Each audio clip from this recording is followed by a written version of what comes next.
Two men raise a boy with roughly the same intelligence, the same work ethic, and completely opposite ideas about money. One of them has a graduate degree and a respectable government salary, and dies with almost nothing to show for a lifetime of careful, responsible work. The other never finished high school and dies one of the wealthiest men in his state. The boy grew up watching both of them, taking notes on what actually separated the two, and decades later, he turned those notes into one of the most widely read personal finance books ever published.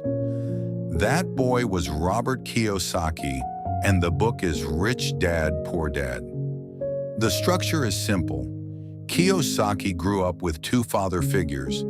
His own father, highly educated and financially cautious, and his best friend's father, a self-made businessman with no formal education, past a certain point, but a completely different relationship to risk, ownership, and money itself. The book isn't really a set of specific investment instructions. It's a comparison of two mindsets, laid side by side, showing how radically different outcomes can emerge from the exact same starting conditions, depending entirely on how a person thinks about earning, spending, and building wealth. It stayed popular for decades because most schools still don't teach any of this, and most families pass down whichever mindset they happen to inherit without ever examining it directly. The first and most foundational idea in the book is also the one most people think they already understand, right up until they're asked to define it precisely: the difference between an asset and a liability. Kiyosaki's definition is blunt and deliberately stripped of nuance. An asset puts money into your pocket. A liability takes money out of it. That's the entire test. Not how expensive something looks, not how good it feels to own, just which direction the money actually flows. This reframes things people rarely examine closely. A large, beautiful house with a mortgage, property taxes, insurance, and maintenance costs is, by this definition, a liability, even though most people would instinctively call it an asset simply because it's valuable and they own it. Meanwhile, a modest rental property that generates $200 a month after expenses, even if it's far less impressive to look at, is a genuine asset. Picture two co-workers who both get a bonus the same month. One buys a car, immediately generating a stream of ongoing costs: insurance, gas, depreciation. The other puts the same amount into something that generates a small but real monthly return. A year later, one of them has a car worth less than they paid for it. The other has slightly more money than they started with, working quietly in the background.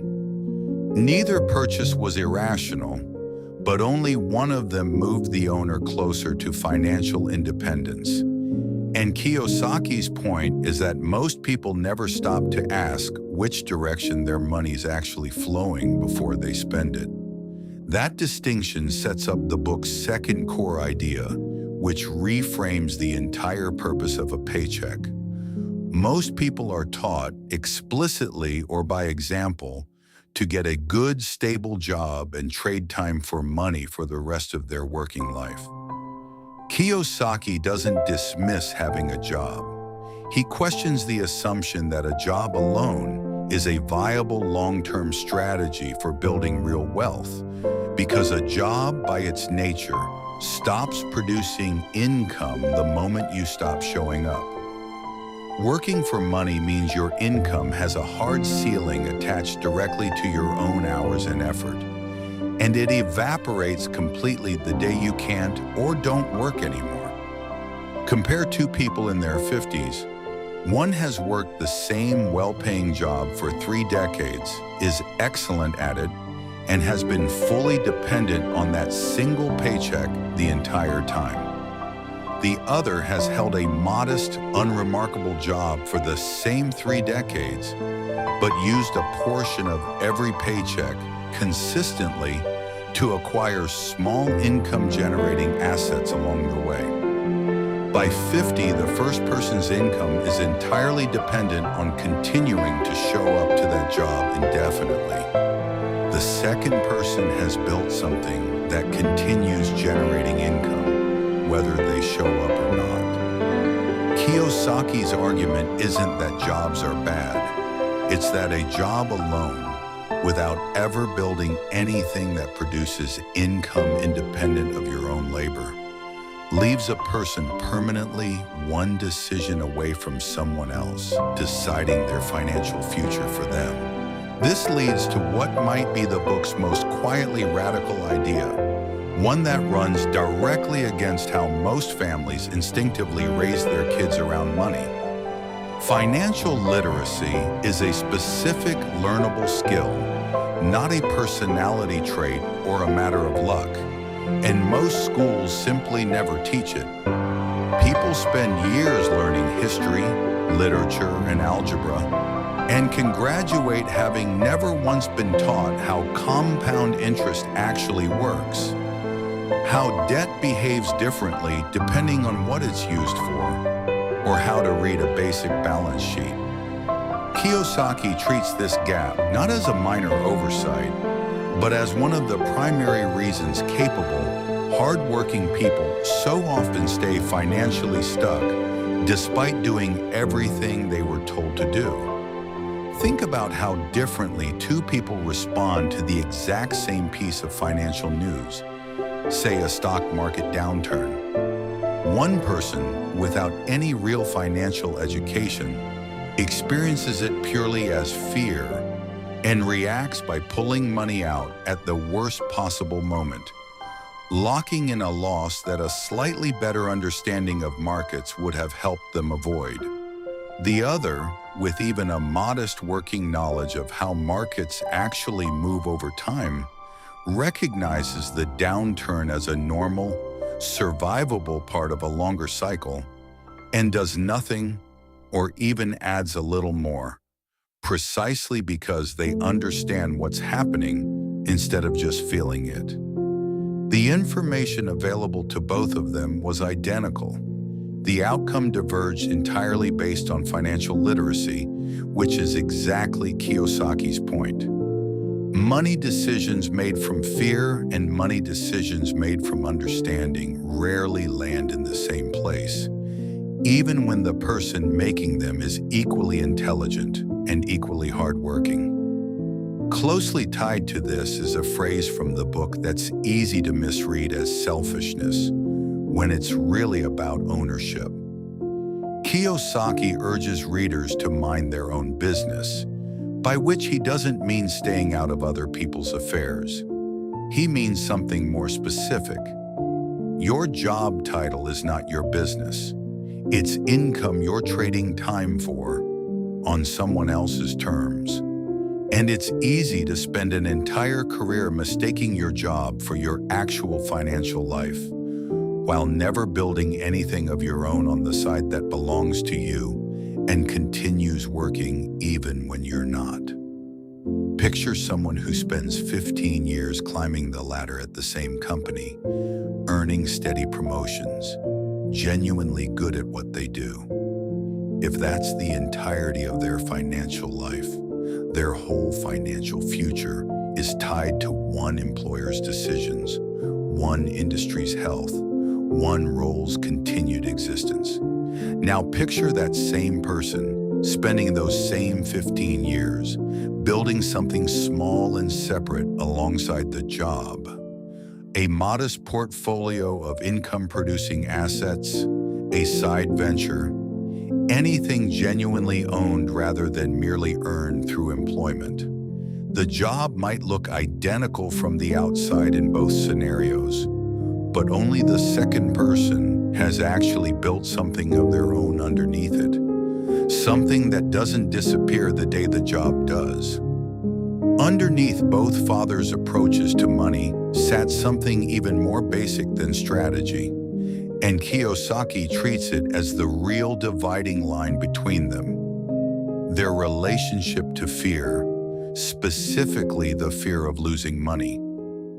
Nearly everyone feels some version of this fear. The difference isn't whether it's present, it's whether it's allowed to make every decision on a person's behalf permanently without ever being examined. His educated father treated financial risk as something to be avoided almost entirely, favoring the guaranteed safety of a steady paycheck over anything uncertain, even when the uncertain path had real long-term upside. His other father treated the same fear as simply part of the terrain, something to get more comfortable operating alongside, rather than something to eliminate by avoiding opportunity altogether. Neither man was reckless. The difference was that one let the fear of a bad outcome permanently rule out entire categories of opportunity, while the other let the fear exist without letting it drive every choice.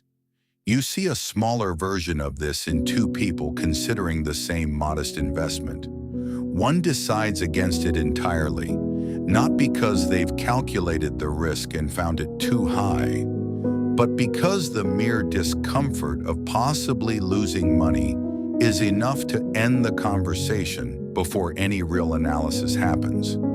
The other feels the identical discomfort, examines the actual risk honestly, decides it's reasonable, and moves forward anyway, uncomfortable the entire time. Kiyosaki's point isn't that fear should be ignored.